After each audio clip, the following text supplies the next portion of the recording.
शेततळ्यांचे दृश्य परिणाम आता शेतशिवारांमध्ये दिसायला लागले। शेततळ्यांमुळे कोरडवाहू शेतीला सिंचन सुविधा उपलब्ध झाली। शेतकऱ्यांमध्ये बारमाही पीक घेण्याची क्षमता निर्माण झाली। गोंदिया जिल्ह्यातल्या एका प्रगतिशील शेतकऱ्याने शेततळ्याच्या माध्यमातून कोरडवाहू शेती बागायती केल्याची किमया साधली।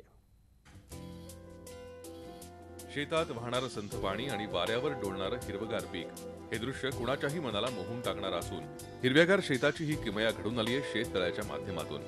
गोंदिया जिल्ह्यातील गोरेगाव तालुक्यातील कटंगी या गावात राहणारे फणेंद्र हिरणखेडे यांच्याकडे 13 एकर शेती असून सुरुवातीच्या काळात त्यांची शेती कोरडवाहू असल्यामुळे पाण्याची उपलब्धता नव्हती।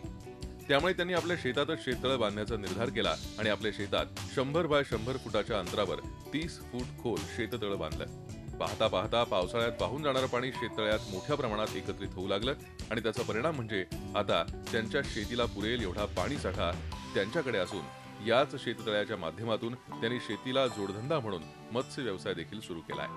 वर्षाकाठी त्यांना या मत्स्य व्यवसायातून 1.5 लाख रुपयाचं उत्पन्न देखील मिळत आहे। या ठिकाणी सिंचनाची व्यवस्था नव्हती आणि पावसाळ्यात येणारा जो पाऊस होता तो वाहून जायचा, तर त्या उद्देशाने मी या ठिकाणी शेततळी तयार केली आणि वाहून जाणारा पाणी या ठिकाणी साठवलं आणि पाणी साठवल्यामुळे माझ्या शेतात जे बोरवेल आहेत त्यांच्या पातळीत वाढ झाली। ह्या बोरीचा फायदा म्हणजे एवढाच आहे का ह्या बोरीचा पाणी शेतीला होते, बागायतीला पाणी होते आणि पुनरुक्ती त्याच्यापासून आपण मच्छीचाही उत्पादन काढतो।